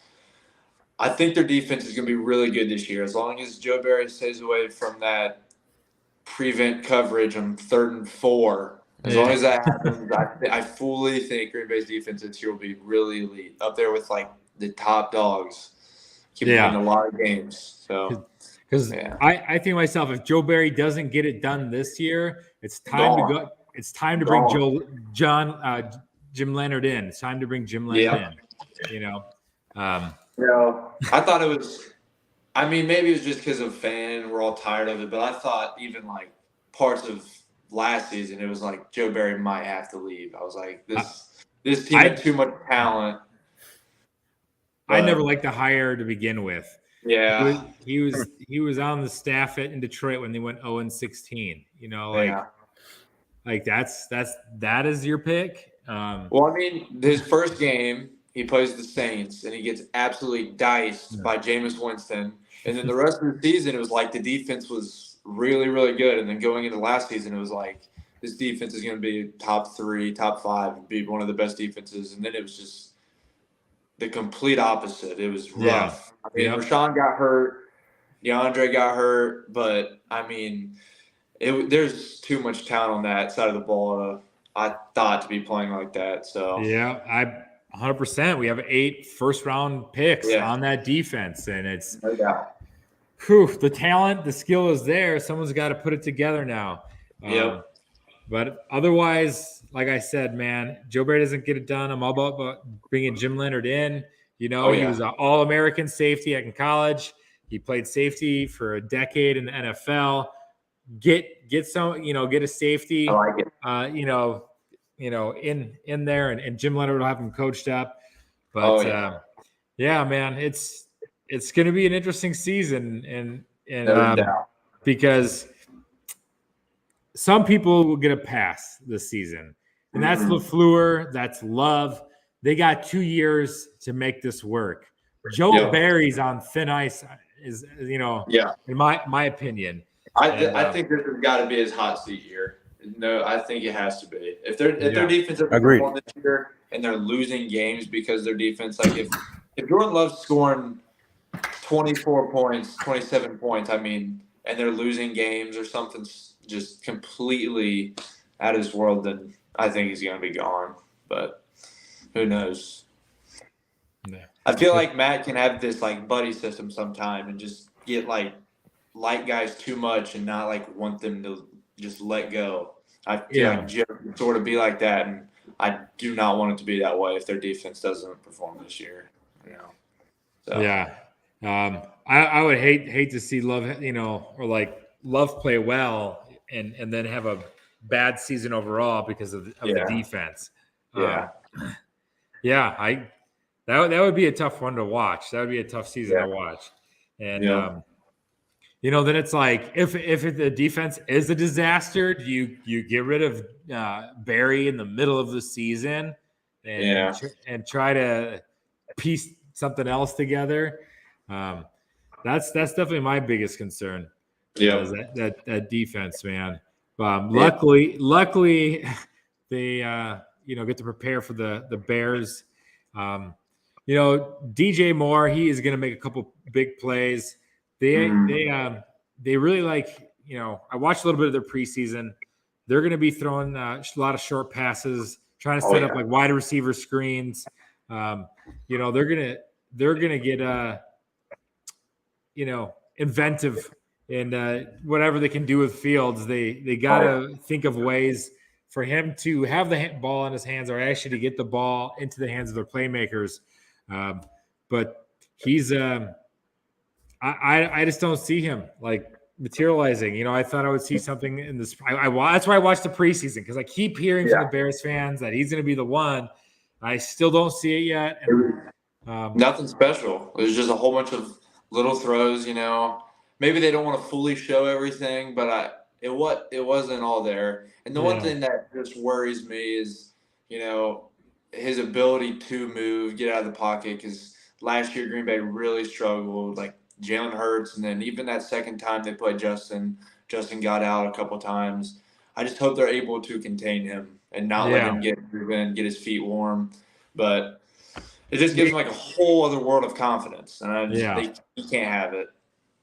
Yeah, we just have to try to get them in the week 1. We just got to try to get them into position to throw the ball, right? We got to get them in 3rd and long, or we got to get a 2-score lead. We just gotta get them in position where they're gonna have to start making Fields make throws. And then you just gotta try to keep them in the pocket. sometimes you just send 4 guys and just try to keep them in the pocket, contain them.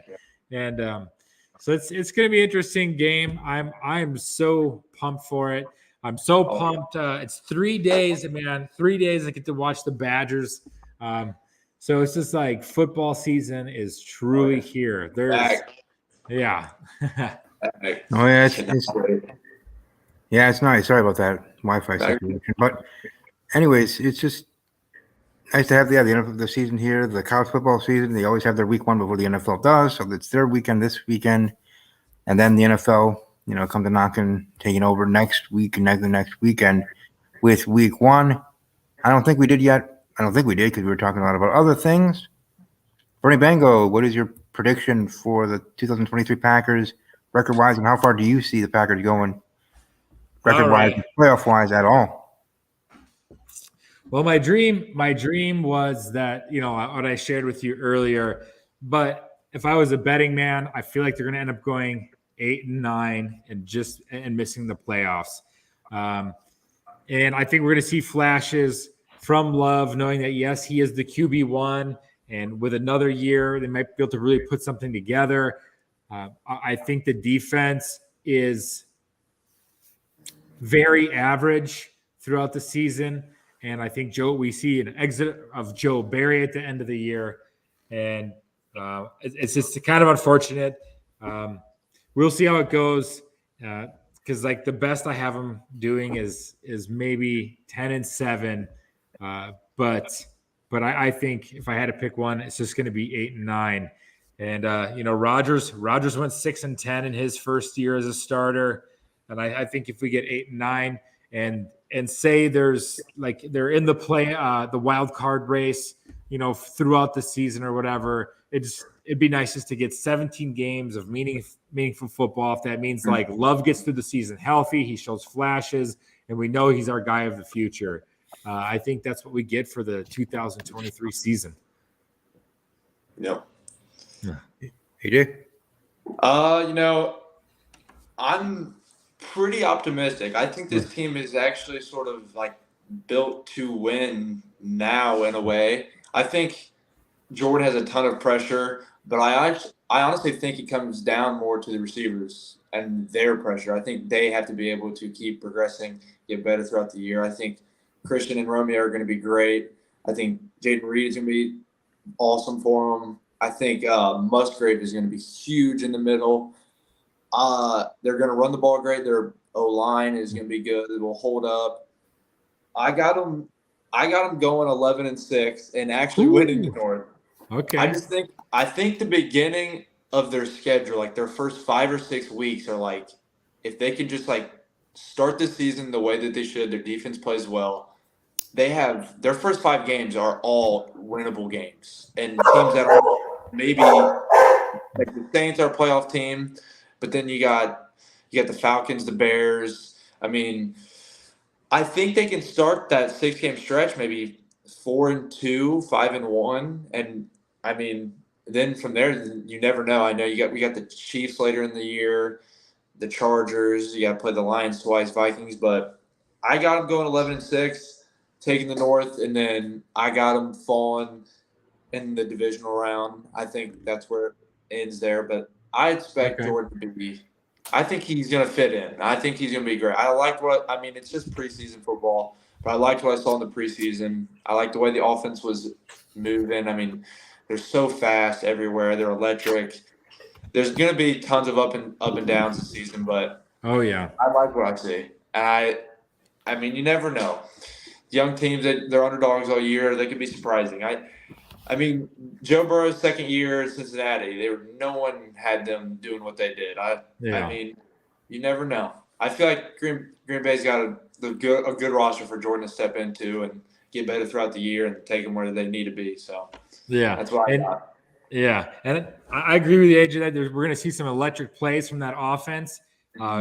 I just think to myself, how consistent are we going to see it year one?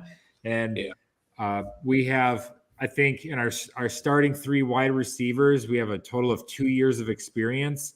Yep. And then you go to your top, pass catching tight end. He's a rookie as well. So your 4 main pass catchers Yep. 2 years of NFL experience. And I think we're seeing flashes.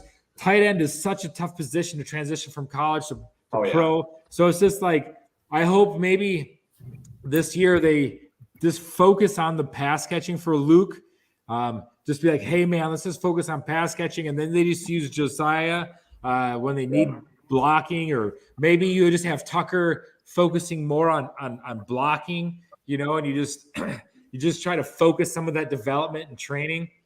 Yeah. It's they have the pieces. All these guys have the potential, and if they can be ahead of, a few of those guys can be ahead of schedule for development, they could be a wild electric offense this year.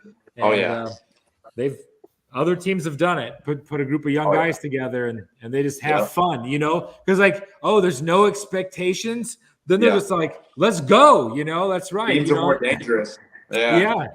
And so yeah, man, that's not a far-fetched fantasy at all or anything, man. It's like, there's always those couple teams each year that take everyone by surprise, and heck, why not the Packers?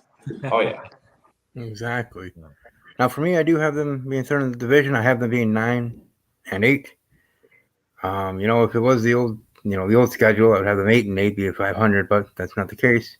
So I'm going with 9-8, being a little bit above 500, be one above, and missing the playoffs, third in the division, but having a good season. Even with that record, some of the flows, love, showing glimpses of hope, glimpses of greatness, glimpses of goodness, and being able to be a productive quarterback, as a starting quarterback for the Green Bay Packers, and maybe in year 2, we can have a Joe Burrow-like season for us, like they did, and then become what the Bengals are now, which is a team that's, in the talks for AFC crowns every year now. So maybe this fact with Green Bay and be able to still be what we were, and for a fan like me to continue to be spoiled in a way, with great quarterback play and being in the hunt for rings, So that's how I have it for Green Bay, for our team, the Green Bay Packers, and hopefully we'll be able to start off hot with starting 1-0 and defeating Chicago on the road, and then going from there.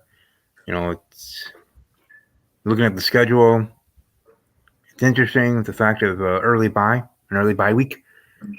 Usually I don't like that, but I think in this case it might be beneficial to the Packers. In my utopia, I would like the bye week in probably week 9 or 10, if not a little around there. But even where it is, I feel can be helpful for this young team, and being able to recharge our energies even early in the season at that point, but either way, it's going to be a fun year. Yeah. Forward to see how it goes. And coming out of that bye week, Steven, they go to Denver. We'll see what Denver is. Some people have big expectations for them. Then we come home, Minnesota, Los Angeles. It's not very unlikely, we can come out of that bye week and win a few games in a row. I'm not scared of Denver. Russell Wilson is not who he used to be. I'm never afraid of Minnesota, especially when we're in Lambeau. And then Los Angeles, man, their window's shut. It's done. It's over in LA. Like you're saying, Steven, that's a great perspective there. It might be beneficial for the young team to have the bye week earlier, because I'm with you. Usually I want it like middle or like a little later in the season, that bye week, so guys can get healthy and get ready for the playoffs, right? Because usually we're like, Packers are going to the playoffs, so I want that bye week. You want that late bye week, so guys can get rest and healthy before the playoffs. This year, though, it's like, are they going to the playoffs? Well, it might help them be able to get their crap together early in the season, if it starts off a little rough, and for them to bounce back. So, and I mean, with the schedule, I mean, we got Chargers and the Chiefs, but they both come to Lambeau in November, and there'll be 2 tough games, but in Lambeau in November, you never know. I think it's gonna be super beneficial for Green Bay when it comes down to those. So I like the schedule a lot for Green Bay this year. It's gonna be a fun season. The AFC West is a fun division that we match up with, then just like start with the Bears, end with the Bears. It's poetic. And then it's It like, and then just both Lions games though are on Thursdays. One of them's Thanksgiving. Giving. So and then we get 2 Monday night games, but they're both on the road. It's just a fun, wild schedule this year, and I just can't wait. Can't wait to see how it plays out. No doubt. Same here. It'll be fun to see how it all goes, and the games that we have, and when we have them, like you're talking about earlier, maybe having the early bye week. You get those get all those tensions or whatever issues you're having in the first 5 weeks of play.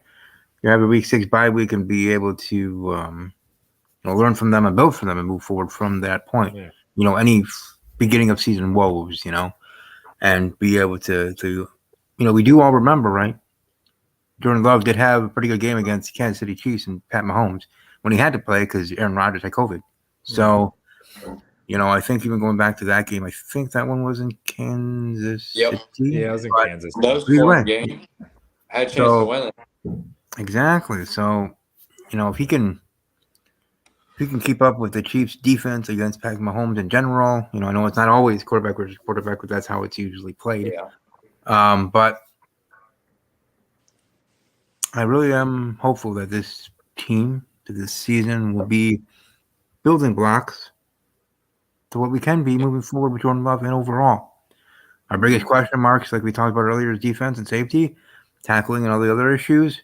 I think if we can home that and be able to figure that out, then we can play with anybody.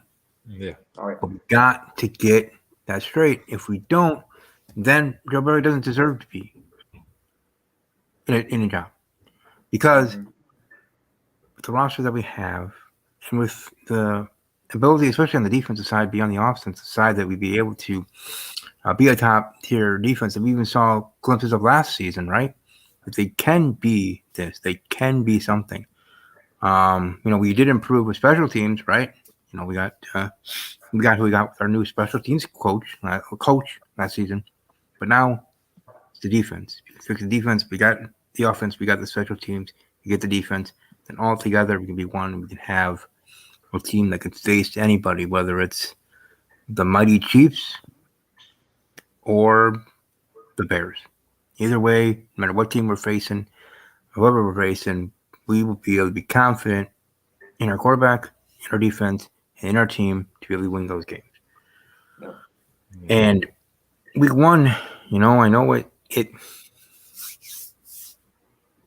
to be honest, it shouldn't be as big of a deal as it is, because in this thinking, I don't know what you guys think, but for me, yeah, it matters and it'd be great for Jordan Love and if we get the win, but it's week 1. See a lot of crazy stuff happening in week 1, right?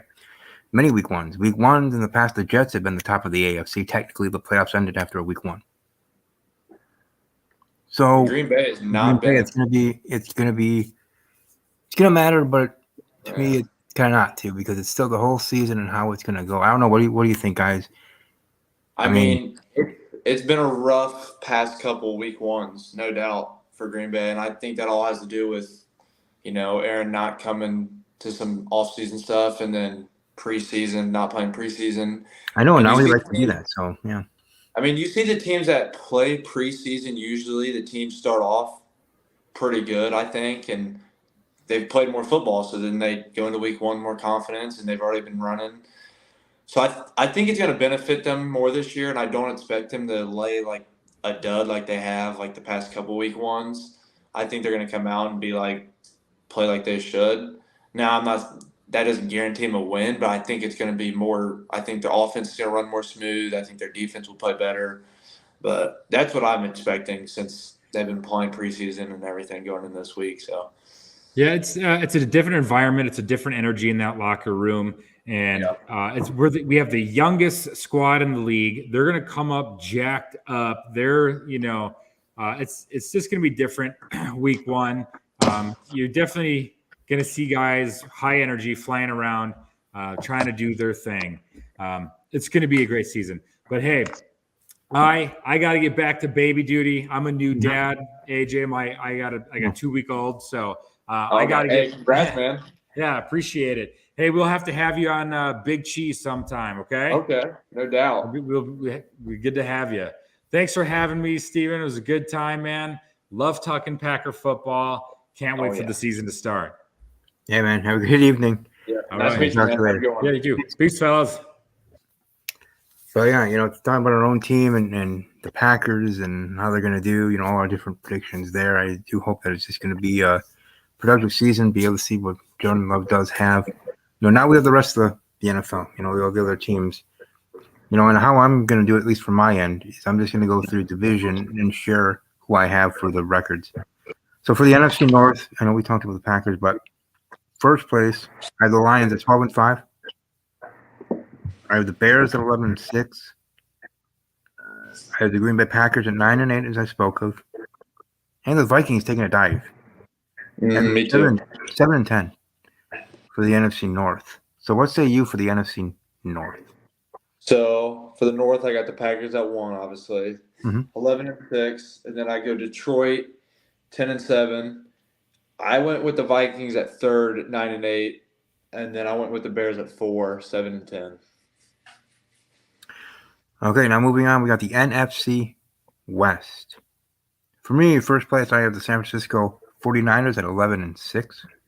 Yep. Second, I have the Los Angeles Rams at 9-8. Third, I have the Seattle Seahawks at 8-9. And last and certainly but not least, those Arizona Cardinals. They're doing a fire sale, so that's unfortunate. But the Cardinals at 3-14. What do you say you for the NFC West? I got the 49ers at 10-7, and then I got Seattle at 10-7 too. I think those two are going to be neck and neck with each other all year. And then I got the Rams 6-11, and then last place the Cardinals at 3-14. There we go. Our first one's totally correct, or equally correct in regards to predictions. Doesn't mean we're correct, but we're equal in regards to predicting. Oh, that would be correct. I always look forward to, and I should keep, like last year I threw out before the end of the season, but keep what I have and see how wrong or right I was for the season. Anyways, next is the NFC South. So for the NFC South, I have the New Orleans Saints being number 1 at 11-6. Second, I have the Atlanta Falcons at 10-7. Third, I actually have the Tampa Bay Buccaneers at 8-9. Then the Panthers, even though they have a good rookie quarterback, they have a chance, belief in that they can be something, but not yet. 6-11 for the Panthers. So what's say you for the NFC South? I think this is going to be the conference that's kind of ugly in the NFC. I got the Saints at the top at 11-6, and then I got the Bucs at 2nd at 9-8. I got the Falcons at 3rd, 7-10, and then the Panthers at last 5-12. I just think those three teams have too many question marks and quarterback issues. Maybe I know the Panthers drafted Bryce Young, but they don't know, and I just think those three teams will be just kind of ugly all season. Right. Yeah. Moving forward, we got the NFC. It's the last division here. I have the Eagles at 12-5. The Giants, as we spoke about earlier, 10-7. I have Dallas at 8-9. And the Commanders at 5-12. Sorry, I couldn't read that. Can't read my own handwriting. 5-12 for the Commanders. So what say you for the NFC East? I got the Eagles at the top, 13-4. And then I got the Cowboys in second at 10-7. I got the Giants at third, 9-8. And then I got the Commanders at 6-11, down in last. Yeah. I know I talked about earlier the Commanders improving, but not that much. Still being the bottom of the barrel for the division. Yep. Unfortunately, now we move on to the mighty AFC side of things. Oh, yeah. First, we head to the North, the AFC North. First place, I have the Ravens at 12-5. Then I have the Browns at 10-7. Then I have the Steelers at 9-8. And then I have the Bengals at 9-8. So two teams tied there for third of the Steelers and Bengals. What say you for that division? I got the Bengals kind of running away with it, 13-4. And then I got the Ravens at second, 11-6. I got the Browns at 9-8 and the Steelers at 9-8, tied down there, third and fourth. I think those two teams. I think it will be a tough stretch all year for that division. But I think the Browns and Steelers will be neck and neck all year. So Exactly. And you got the Ravens, you got OBJ. That was the whole Jake thing and Flowers. everything. And yeah, the Browns and Bengals. Bengals are still being great. Steelers, though, could be a surprise team. They're trying to be like the Packers, right? Team I that doesn't- agree. People don't talk too much, but Tomlin, he's never had a Yep. team under 500. So, anyways, moving on. AFC West. Yeah. Okay, so for the AFC West, I have the Chiefs at 11-6. I have the Broncos at 10-7, the Raiders at 8-9, and then the Chargers at 7-10. Mm. I don't really believe too much in the Chargers. I think they're going to be a regression year. I see the other team kind of building a little bit more. I know Bernie was talking about not being scared of the Broncos. I get that, but in general, overall, I think the Broncos are going to do better as my prediction. But what say you for the West? So I like what the Chargers did, actually. I think their defense will be all right, and I like the route they took with drafting Quentin Johnston, adding another receiver with those three, and then Eckler. So I got the Chargers actually taking it this year, taking it away from the Chiefs, 12-5, and then I got the Chiefs right under at 11-6. I got the Broncos at 9-8. They'll be a little better, but Russell Wilson, I don't think he is what he is anymore. And I got the Raiders in last, 7-10. Excellent. Moving on here, now we have the AFC South. I really believe in Trevor Lawrence. So I think the Jaguars are going to take a stranglehold of this division in a way. So I have the Jaguars in first place at 11-6. Second, I have the Houston Texans at 9-8. Third, I have the Colts at 8-9, and then the Titans at 6-11. So what say you for that division? I got the Jags at 1, going 12-5. And then I got the Titans in second, 8-9. And then the Colts at 3, 6-11. And then I got the Texans in last at 5-12. Those three teams, man, they got so much going on. They got a whole lot to still figure out. They're really young quarterback situations. I mean, the Texans know CJ's their guy. Colts know Anthony Richardson is their guy. Titans don't really know, but I just think that those three teams, like young guys playing QB, you never know. They got a lot of holes to still fill. Mm-hmm. I think it'll be ugly for them, unfortunately. So. Yeah. I mean, I know we have a kind of a flip in regards to the rookie quarterbacks. Like I have the Texans doing well, and then the Panthers not doing well, and the Panthers doing somewhat a little bit better. But yeah, it's unknown when you have these rookie quarterbacks starting. Those fan bases believe, hey, they have a future, right? But it's just about season one year one might not be that. Might not happen right away, but again, you never know. So last but not least, we got hey, you never know. It could be the Texans and Jets in the AFC title game. We just assume these things, but we'll see what actually happens when the games are played. So last but not least, the East, that team, that one with the Jets in it. So for me, I have first place the Jets, as I said, 14-3. I got the Buffalo Bills at 12-5. The Patriots at 10-7. And then the Dolphins 8-9. So they all made big splashes. This might be the roughest, toughest division. Beat up on each other, and someone's going to win it. But because all teams could be over 500. I with my predictions technically don't have that, but close. With the Dolphins being 8-9 and not over 500, but either way, it's going to be something. So what say you for the East record-wise? So I got the Jets obviously taking it at 11-6 at first. I think the Bills start to take a couple steps back. I got them in second, going 10-7. And then I also got the Dolphins tying them at 10-7 at third. And then I just don't think the Patriots can keep up with those three teams in the division. I got them at 5-12. I don't think they got the firepower on offense. I mean, I get that. Yeah. Could they beat those teams? Yeah, but they got to keep them super low scoring games, and their schedule's pretty tough. You never know, but I just don't see it this year. I think it might be the year they got to move on from Mac Jones. Mm-hmm. I just think they got a lot of question marks as well. So never know. I remember last season in that windstorm against Buffalo, and 3 passes, but still winning it. But so I do give credit to Bill in that game, but still overall, I see what you're saying. In respect, truly. All right, so for the playoffs for me, as I have it here, my little diagram that I'll be sharing on Twitter later tonight. I got Bills, Chiefs, Cleveland, Jacksonville, Denver, Baltimore on the AFC side. I got Chicago, New Orleans, Atlanta 49ers, and Giants against Detroit. Then moving on there, I got Broncos, Jets, Bills, Jaguars, Giants, Eagles, Bears, Niners. And then moving from there, I got the Bills facing the Jets in the AFC title game.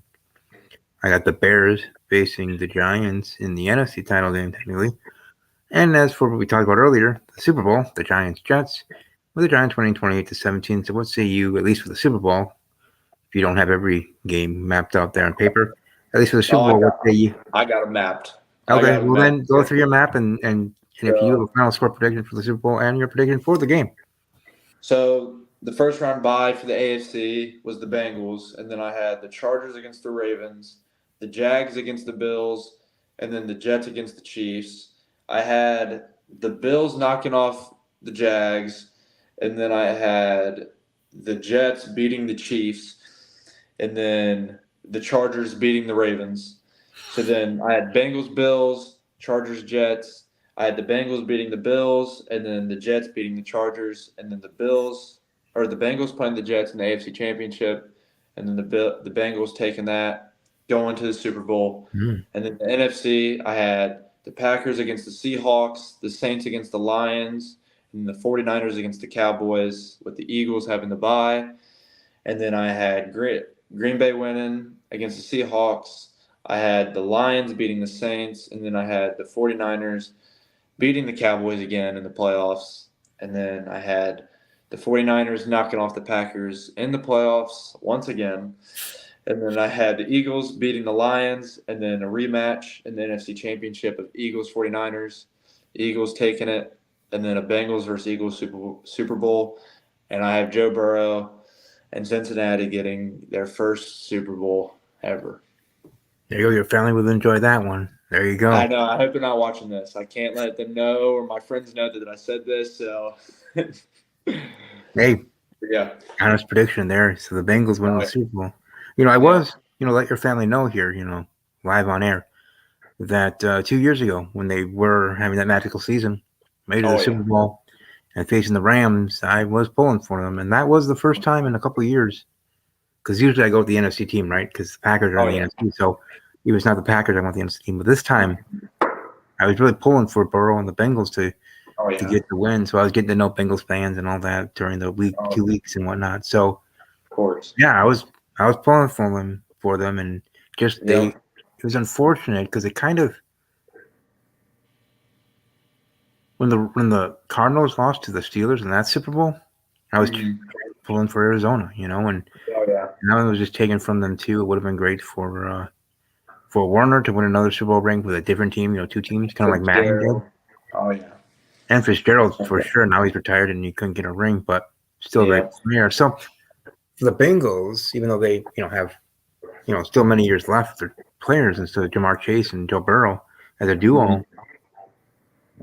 I was really hoping they would have got it 2 years ago, but now in your prediction, is your family does see it that it could be for fruition in winning that ring, whether it's against the Eagles, Niners, or any NFC team. Yep, we're gonna see. Okay, so does your family? I know I didn't share this earlier, but does your family have Super Bowl parties in general? Yeah, we do. We always go over to my uncle's house usually and watch all the games. So we go back over there for the Super Bowl too. So You're gonna do it was a weird Super Bowl. I've never got to obviously see a Bengals Super Bowl and they're cheering and I'm not cheering for a team in the playoffs at the time. It was really weird. It was strange. It was really strange. Mhm. But I drug myself there, watched it, and I feel like they got it stripped away from them a little bit. I felt like they should have won that game, So, I mean, felt for them because if that was Green Bay, I would have been losing my mind. So, but yeah, we always do a little Super Bowl thing. So good because it'd be very interesting in that household. Whoever's hosting this year, oh yeah, if it was Bengals Packers ever. Oh, that year Green Bay they're obviously the 1 seed. They had San Francisco. And then of course they lost, but I had high hopes all year. I was like, "Let Packers back in the Super Bowl. Let's get it." But I mean, we got a shot these upcoming years. You know, Joe will be there a while. Jordan will be around. So never know. Never know. That'd be an interesting yeah. session there with your family there before the Super Bowl, the week overhead leading up to it for you guys, if that was the case. So I thank everybody and thank all the guests that we did have tonight for this mega episode. In a sense, it's going 2 hours almost exactly here at 9 o'clock Central, 10 o'clock Eastern. So, and I do thank you, of course, AJ. Welcome to the team and welcome to Thank you for having going to me. be the start of something new. And I look forward to us, going through each and every week. And next week is, Bears week. So we'll dive into that matchup, and we'll, go through the other games too and predict. We did the predictions here tonight for all 32 in the season, but now as we go into each week, we'll predict each week, and we'll give our predictions for game of the week. For me, I have my mini helmets, and for you, you can, just say them. Maybe I'll bring the helmets out too. And I'll do that live on air and find them because they're I'll show you, it's just on us now. But I do have my helmets. So whatever team you pick for your game of the week, I'll find them. Okay. I like it. And we'll go from there. Okay. I like it. For each week, I'll just, I just would have to get up away from my computer then. But anyways, great job there here tonight. And moving forward, as we get to know each other and as we, do more and more episodes together, we'll find our ebb and flow and all that. But I think it went well tonight. And I do think, again, everybody that joined us as guests, let me know in the comment section below. Those are watching, like the video, subscribe if you haven't yet.